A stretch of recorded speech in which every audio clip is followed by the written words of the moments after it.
오늘같이 뜻깊은 날에 사회를 맡게 돼서 정말 영광입니다. 바쁘신 가운데 이 자리에 함께 해주신 내외 기분 여러분께 깊이 감사드립니다. 지금부터 서울특별시와 한국방송통신대학교가 후원하고 불교 여성개발원과 사단법인 지혜로운 여성이 주최하며 불교 여성개발원, 불교 여성연구소와 여성불자 108인회가 주관하는 남북 평화시대를 여는 시민 어울림 한마당을 시작하겠습니다. 먼저 김외숙 불교 여성개발원 원장 겸 사단법인 지혜로운 여성 이사장님의 개회사가 있겠습니다. 김외숙 원장님께서는 방송통신대학교 교수, 방송통신대학교 총장 직무대리를 역임하시고 지금은 불교 여성개발원과 사단법인 지혜로운 여성을 이끌고 계십니다. 큰 박수로 맞이해 주시기 바랍니다.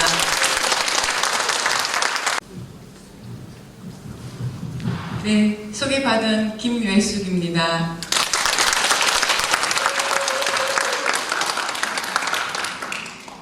네, 안녕하십니까.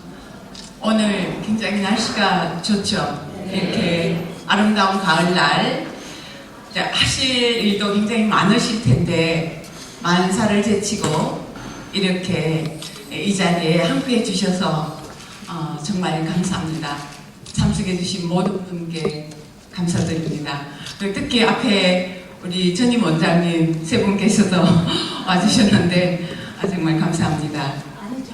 오늘 이 행사는 불교 여성개발원과 사단법인 지혜로운 여성이 공동 주관을 하고 있습니다. 우리 회원 외에도 참석하신 분들이 계시기 때문에 간단히 두 단체에 대한 소개 말씀을 올리도록 하겠습니다. 불교 여성개발원은 부처님 가르침의 사회적 실천을 선도하는 대표적인 제가 여성불자 단체입니다. 올해로 설립 19주년을 맞고 있고 대한불교조계종 포교원의 산하단체로 되어 있습니다. 그리고 사단법인 지혜로운 여성은 불교 여성개발원의 부설법인입니다. 여성의 지혜로 평등하고 행복한 사회를 구현하기 위해서 노력하는 여성단체입니다. 현재 여성가족부에 등록이 되어 있습니다.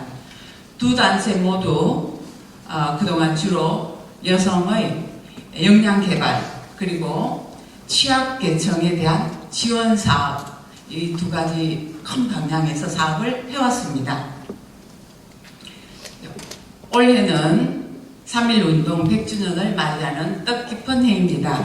이제 한반도는 분단과 단절의 아픈 역사를 뒤로하고 새 시대를 향해서 조금씩 나아가고 있습니다. 약간 시점에 따라서 좀 차이는 있습니다만 큰 틀에서 본다면 우리가 앞으로 전진을 하고 있다고 보겠습니다. 그런데 남북이 한반도에서 평화롭게 공존하면서 통일을 준비하기 위해서는 남북한 주민들이 상호 이해하는 것이 매우 중요하다고 생각합니다. 불교에서는 고통을 없애고 열반에 이르는 그 실천 수행 방법을 8정도라고 해서 8가지 제시하고 있는데 그중 첫 번째가 정견이라는 것은 많은 분들이 알고 계실 것입니다. 올바로 보는 것이 모든 일의 기초가 된다고 할 수 있겠지요.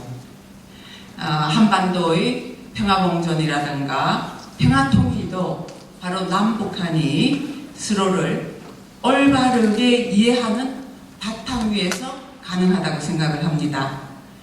이러한 점에서 오늘 저희 불교여성개발원과 사단법인 지혜로운 여성은 북한 주민의 삶과 심리를 살펴보고 또 일상생활 문화의 기초라고 할 수 있는 음식이라든가 노래, 춤 등으로 남북한이 하나 되는 시민 어울림 한마당을 마련하게 되었습니다.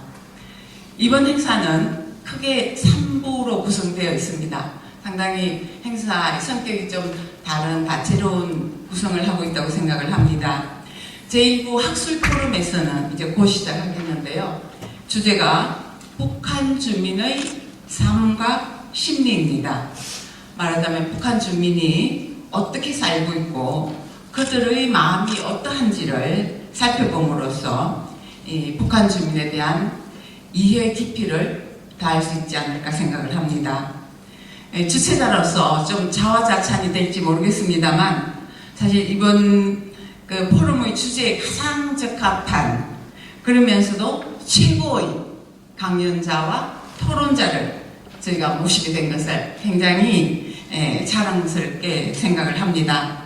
귀한 시간 내어서 발제해 주실 통일연구원의 박영자 연구위원님, 그리고 서울대 정향진 교수님, 위영건 박사님과 토론을 해주실 평화를 만드는 여성의 김정수 상임대표님, 그리고 동국대 정진은 교수님께 감사를 드립니다.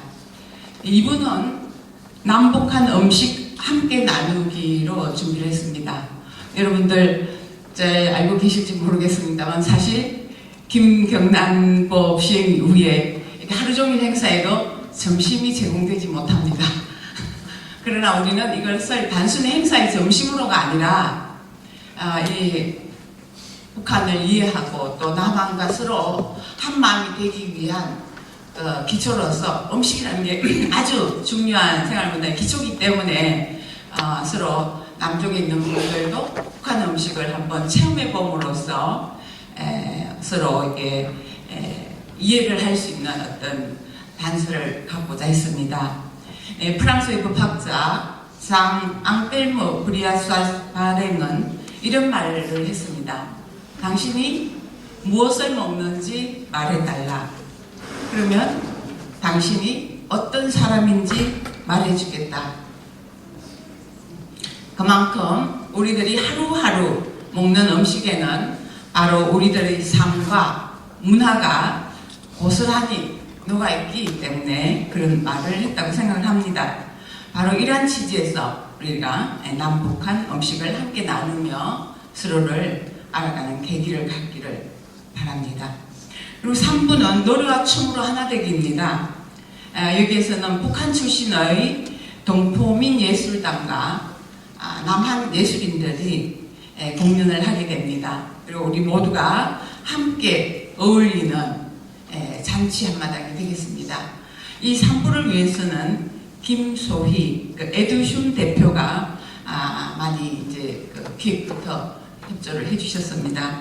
에듀슌 김소희 대표님을 비롯해서 공연해 주시는 모든 분들께 감사를 드립니다. 여러분 모두 편안하게 남북한 예술을 즐기시면서 한반도 평화를 위한 지혜와 자기의 씨앗을 가슴속에 심어주시면 감사하겠습니다.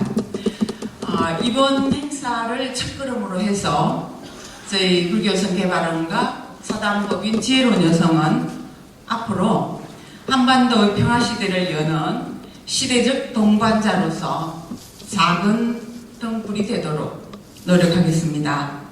앞으로도 불교성 개발원과 사단법인 지혜로운 여성이 남북 평화시대를 여는 뜻깊은 길에 기여할 수 있도록 여러분 모두 관심 가져주시고 또 계속 협조해 주시기를 부탁드립니다.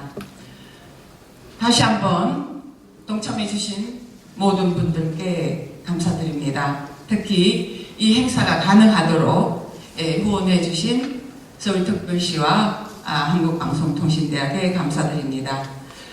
그리고 서울시 지원사업 공모 신청서부터 해서 그동안 특별히 이제 일부 학술 포럼 책임지고 준비하셨고 지금 전체 사회도 맡고 계신 전영숙 소법처장님 굉장히 수고 많이 하셨습니다. 그리고 여성불자 108인회 이영미 회장님을 비롯해서 황혜숙, 이현숙 차수장님도 이 행사를 공동 주최하시느라 많은 애쓰셨습니다. 모든 분들께 감사의 마음을 전합니다. 감사합니다.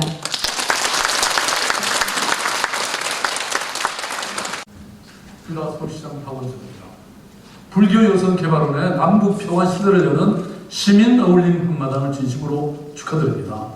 통일은 항상 우리의 소망이었습니다.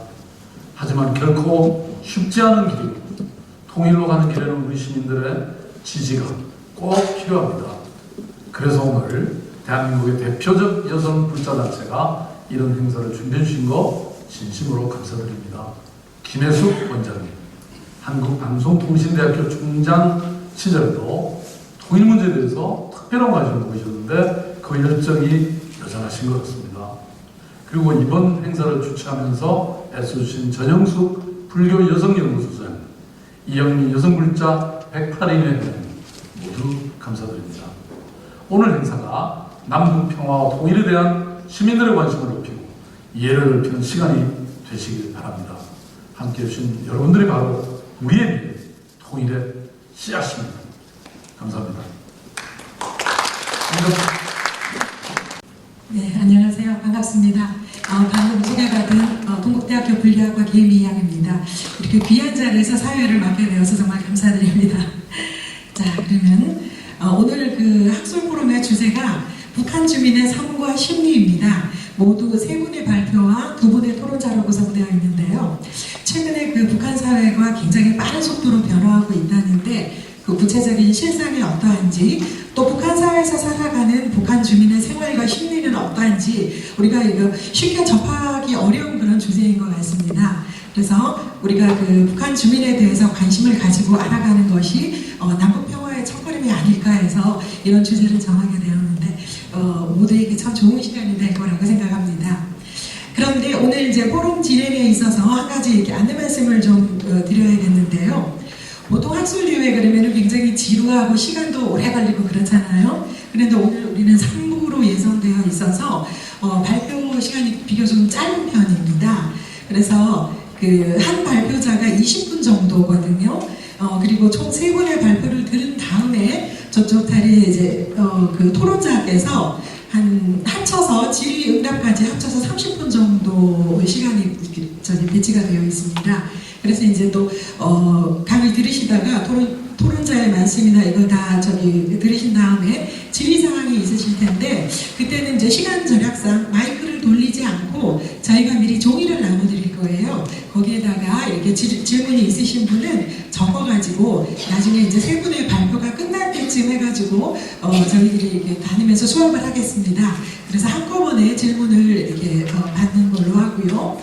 그래서 그 학술 포럼 후에 2부와 3부 프로그램 그 관계로 약정 토론자의 토론 시간과 질의응답이 합쳐서 30분밖에 잡지 못했습니다. 그러니까 꼭 질문하실 사항이 있으시면은 그걸 적어주시고 다른 것은 나중에 이제 2부, 3부 시간에 짬짬이 발표자나 토론자를 통해서 질문을 해주시면 좋겠습니다.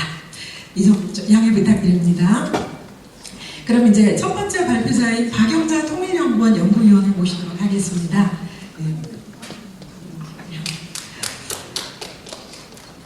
네, 인사 오시면 조금 있다가 인사드리기로 하고요. 우리 박영자 연구위원께서는 성균관대학교에서 정치외교학으로 박사학위를 받으시고 이화여자대학교 통일학연구원 연구교수, 그리고 숙명여대 아시아여성연구소 학술연구교수, 민주평화통일자문위회 자문위원, 통일부 정책평가위원 자문위원 등을 맡고 계십니다.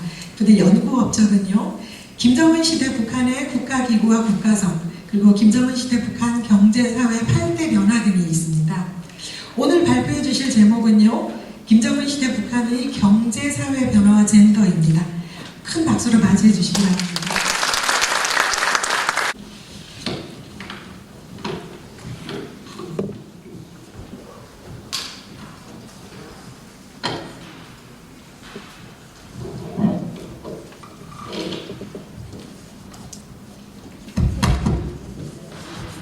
네, 반갑습니다. 소개받은 통일연구원의 박영자입니다. 원래 제가 학술 세미나인 줄 알았습니다. 그래서 이제 내용을 되게 많이 준비했는데 전체적으로 좀 오늘의 그 핵심 이슈가 북한의 사람들, 보통 사람들의 이야기인 걸로 보이기 때문에 제가 원래 발제문에 보면 자세하게 북한이 2000년 중반 이후에 본격적으로 이제 시장 경제가 주민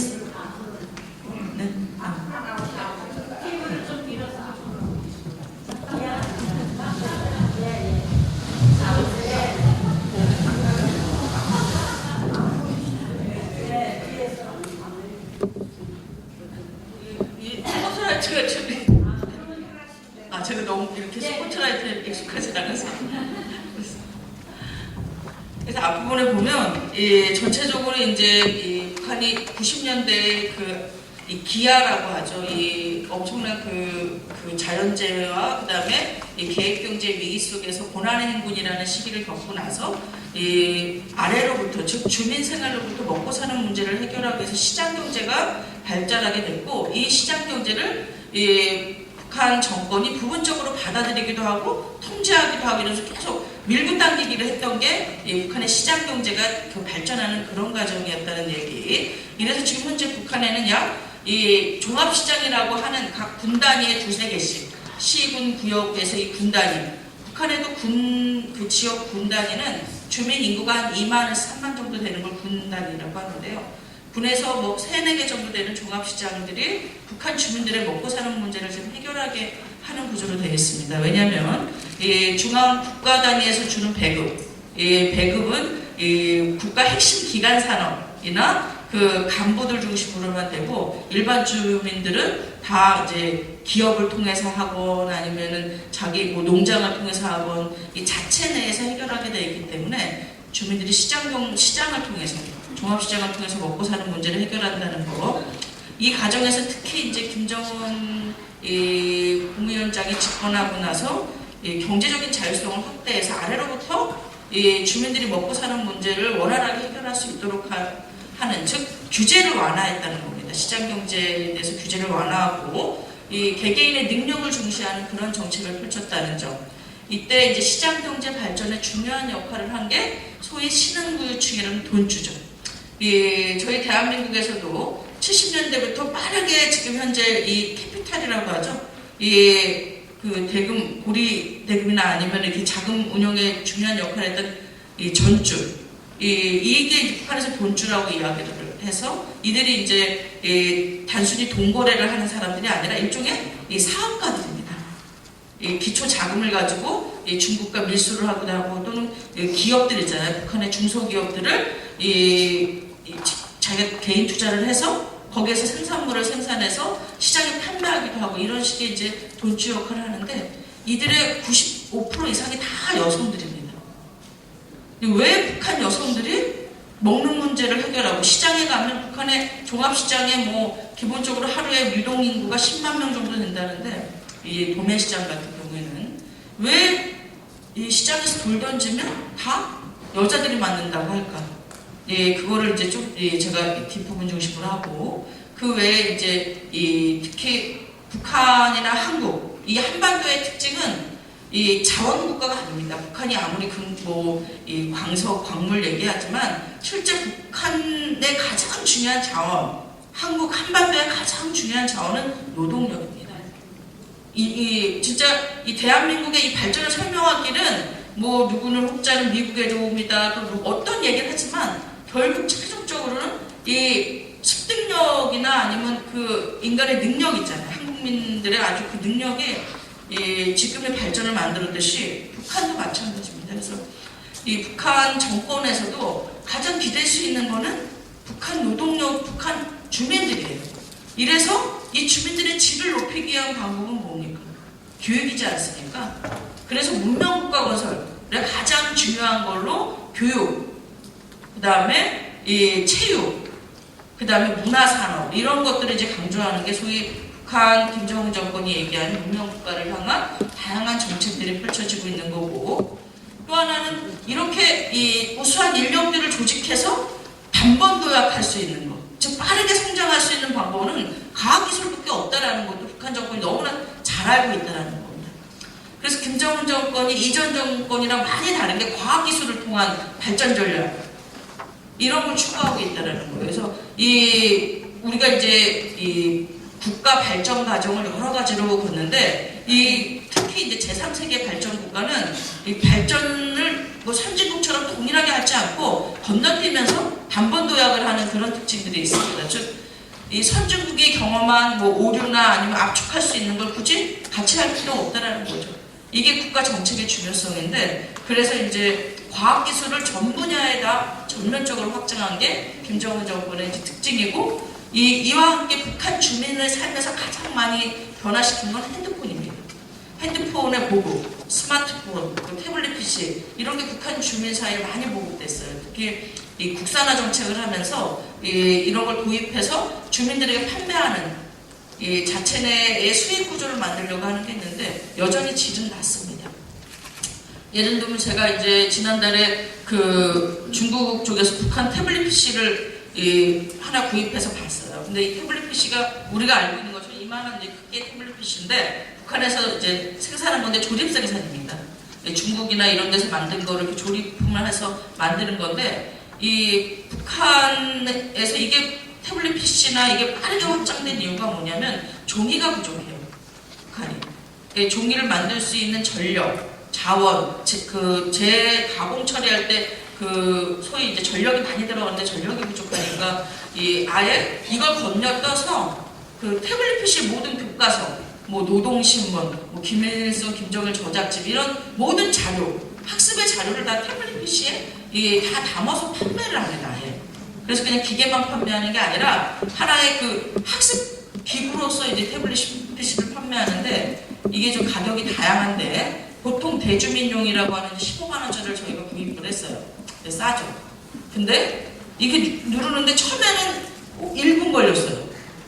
이게 구동력이 기술 수준이 너무 낮은 거예요. 이렇게 형태는 만드는데 이게 우리 같으면 복잡 터져서 그걸 쓸 수가 없어요. 그러더니 한 일주일 후에 다시 되니까 이거는 뭐 5분 걸려도 안 되는 거예요. 그러니까 우리 처음에 386, 뭐 286 이런 컴퓨터 할 때 우리 그때는 뭐 이 느림의 미학이라고 할까? 뭐 느긋하게 기다렸잖아요. 이거 전화 끊어놓고 다른 일 커피도 한 잔 마시고 우유도 마시면서 기다렸는데 지금 우리 못 기다리죠. 큰일 나죠. 바로 전화해서 뭔가 문제가 있다고 고쳐주려고 하는. 근데 아직은 북한 사회가 이렇게 정보화가 이렇게 빠르게 기술 수준이 되지 않다 보니까 이게 느리더라도 그런 것들이 빠르게 지금 판매가 되고 공급이 되고 있는 이런 문제에서 종이가 부족하다 보니까 오히려 이 종이를 중심으로 한 학습 교재가 아니라 태블릿 PC를 좀 건너뛰어서 지금 이 학습 교재나 이런 것들이 사용되고 있는 그런 현실입니다. 그래서 이것과 함께 중요한 게 이렇게 이 스마트폰이나 과학기술의 또 다른 면이 뭐냐면 주민들이 이걸 통해서 이제 이 정보를 여러 루트로 이제 알게 되는 겁니다. 예를 들면 이제 북한이 통제사회라는 거 다 알잖아요. 여러 통제가 있는데 이전에 비디오, 뭐 한국 드라마 보려고 한다 이러면 CDR이라고 해서 CD로 했는데 이거는 걸리기가 쉽잖아요. 녹화기라고 하는 이것도 크고 그래서 누가 경찰이 와서 검문하면 바로 알 수 있고 또 가지고 가면 끝인데 핸드폰이 보급률이 확장되고 나면서 SD 카드 요만하잖아요. SD 카드는 여기에 이제 뭐 수많은 수백 개의 노래와 드라마 뭐 몇백 편의 드라마까지 들어갈 수 있는 이 SD 카드를 가지고 이제 스마트폰으로 이걸 핸드폰으로 볼 수 있게 된 겁니다. 그러다 보니까 정보가 이게 통제가 있어도 감추기가 쉽잖아요. SD 카드는 정말 어디다 집어넣어도 이거를 검색하기 수거하기가 힘들고 이러다 보니까 오히려 좀 정보가 더 젊은 층 사이에서 확대되는 이런 이제 또 다른 면도 존재를 합니다.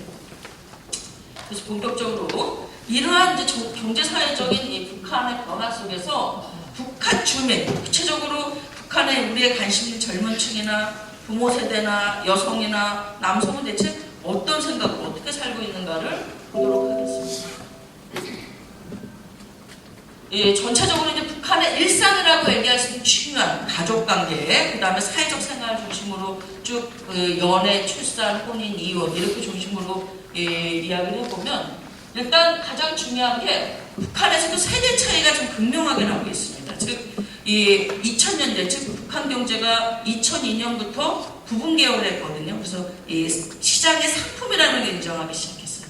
이 상품 경제가 확대되면서 이때 이 가치관이 형성된 세대, 즉 2000년대 북한의 시장 경제가 조금씩 발전하면서 유학이나 청소년기를 보낸 이 청년 세대는 부모 세대와 확연히 틀립니다. 그래서 개인의 어떤 행복 추구 이런 걸 되게 우선시하고 이 새로운 문물에 대한 요구가 상당히 커요. 그 다음에 또 하나는 이런 자유를 아주 핵심 키워드를 제가 이제 이 직업이 주로 이 통일연구나 북한연구가 핵심이다 보니까 매주 하나원에 가서 이렇게 최근에 온 분들을 10년 이상 몇십 년 동안 계속 만나고 있는데 가장 부드러운 최근에 2015년, 14년 이후에 온 분들의 특징은 키워드가 달라요. 그러니까 먹고 사는 문제가 아니에요. 먹고 사는 문제를 고민하는 게 아니라 자유. 뭔가 좀 자유고 기회를 잡고 싶다는 요구가 상당히 커요. 새로운 기회. 기회와 자유에 대한 요구가 상당히 큰데 이 또 하나는 좀 뽀대나게 살고 싶은 거예요. 이 뽀대나게 살고 싶은 건 뭐냐면 우리 김정은 국무위원장의 특징이 뭐냐면 과시욕이 되게 강해요. 뭔가 저희가 이제 이 아버지하고 할아버지하고 다른 뭔가 국제사회에서 당당하고 어깨를 당당히 하고 막 이런 지도자가 되고 싶은 거예요. 국가도 그런 거 발전을 해야 되고 자기 외신뿐만 아니라 이 국가 자체를 발전시키고 뭔가 이 세계 최강국이라는 미국과 어깨를 당당히 해서 겨루고 근데 이런 게 북한 주민들의 청년 정서하고 거의 유사해요. 그러다 보니까 되게 이 집단주의를 되게 싫어하는 것 같고 자유를 축구하고 이러면서도 김정은 정권의 그런 어떤 이 건설 사업 중심의 그 발전 전략이나 아니면 핵이나 미사일 개발 이런 거에도 되게 이 부모 세대보다 청년 세대가 훨씬 지지가 높아요. 그래서 지금 이거는 이제 북한만의 특징은 아니라 한국도 그렇고 전 세계적으로 그런데 젊은 층이 되게 자유로운데 자유를 추구하면서도 한쪽으로는 되게 보수적인 어떤 생각을 많이 갖고 있다고 하잖아요. 강한 뭐 국가주의나 아니면 좀 민족주의적인 좀 극우 보수주의적인 색채 이런 것들이 북한 청년 세대에서도 나타나고 있고 이러다 보니까 이제 핵이나 미사일에 대한 지지도도 부모 세대보다 이 청년 세대가 더 높아요. 이런 특징들을 좀 보이고 있고요. 그 다음에 그러면 이 중장년층 세대, 즉 부모 세대는 어떤 특징을 보이냐면 기본적으로 이들은 이제 책임감이 높죠. 이 지금 현재 북한의 이제 40대 중반 이후의 이제 부모 세대들은 이 고난의 행군을 경험한, 즉 옆에서 사람이 죽는 걸 본 분이에요. 이 기아라는 거, 여기 선생님들 계시지만 이 배고픔의 고통이라는 건 이건 이 인간의 아주 근본적인 존재의 문제이기 때문에 여기 그걸 경험한 사람의 삶의 태도는 경험하지 않은 삶의 사람은 완전히 다르다고 하잖아요. 예, 그러다 보니까 책임감이 되게 높고 생존력이 아주 대단합니다. 살아야겠다는 그 생존력과 이런 것들이 아주 빠르고 또 이제 상대적으로 체제불만도 오히려 젊은 층보다 더 높아요, 이들이. 왜냐면 이렇게 이 김정은이 들어서서 처음에는 기대가 높았는데 점점 이제 핵이나 미사일 중심으로 이 개발을 하다 보니까 이 좀 요구하는 개혁 개방이 좀 돼서 좀 이 최소한 중국만큼은 좀 빨리 거래해서 그 정도 수준으로 살고 싶은데 연변 우리 조선족 수준으로 살고 싶은데 자꾸 이렇게 막 핵 문제하고 뭐 이런 것들이 앞에 딱 나서니까 발전이 더딘다 이런 측면이죠. 이런 것 때문에 오히려 체제불만이 강하고 또 세대 갈등이 젊은 층들이 너무 무책임하다 이런 것들로 인한 좀 세대 갈등도 좀 나타나고 있는 특징이 있습니다. 이에 반해 이제 연애 측면을 보면 이 청년 세대 사이에는 자유연애가 상당히 증대하고 있습니다. 즉, 기본적으로 이제 최고 지도자 부부인 김정은과 리설주가 자유롭고 세련되게 막 부부동반으로 이렇게 TV에 나오고 행보를 보이잖아요. 이전에 김일성 시대나 김정일 시대는 이 수령의 집안에서는 절대 이걸 드러낼 수가 없었어요. 그들의 와이프부터 시작해서 아내나 가족을 드러나지 않았어요. 주민들이 몰랐는데 김정은은 이걸 공개하기 시작하면서 주민들의 정서나 특히 청년층이 나도 최고 지도자 이 부부처럼 살고 싶은 그런 요구가 강해진 겁니다. 시간이 없어서 이제 이 보시고 선호 배우자의 조건도 기본적으로 1순위가 경제적. 특히 여성의 경제력이 더 중요해요. 왜냐하면 남성들은 이 군대를 준비하거나 국방 사업에 나서야 되거나 또는 이 사회 간부 역할을 하는 게 크고 공장이 가동되지 않아도 이 북한의 공장은 단순히 생산 공간이 아니거든요. 재생산 공간이라고 해서 이제 이 소위 세대주를 중심으로 학교 배치 그 다음에 각종 그 행정 국가 행정이 다 기업소를 중심으로 이루어지기 때문에 일이 없어도 남성들은 나가야 돼요, 세대적으로. 근데 여성들은 가서 장사를 할 수가 있거든요. 그러다 보니까 여성들이 이 20년 넘게 이런 과정에서 시장 경제나 먹고 사는 문제를 책임지는 이런 주체가 돼서 제가 얼마 전에 그 만난 그 젊은 여성 같은 경우는 남편하고 이혼했는데 이혼한 이유가 뭐냐 이러면 남편이 이제 대학을 가는데 돈이 필요했대. 대학을 다니면서 거기에서 이제 하려면 돈이 필요했는데 자기는 돈을 대줄 수가 없어서 그냥 그 집을 나갔다 그러더라고요. 돈을 대줄 수 있는 다른 여성분을 만나라고. 이런 분위기가 여전히 지금 북한에서 이제 존재하는 그런 특징이고, 그럼에도 불구하고 남성에 비해서 여성들의 변화가 빨라요. 왜냐하면 여성들이 이 시장 경제를 이끌고 그 다음에 정보를 유통하고 이 사회생활을 하면서 이 의식 변화가 상당히 두드러진 겁니다.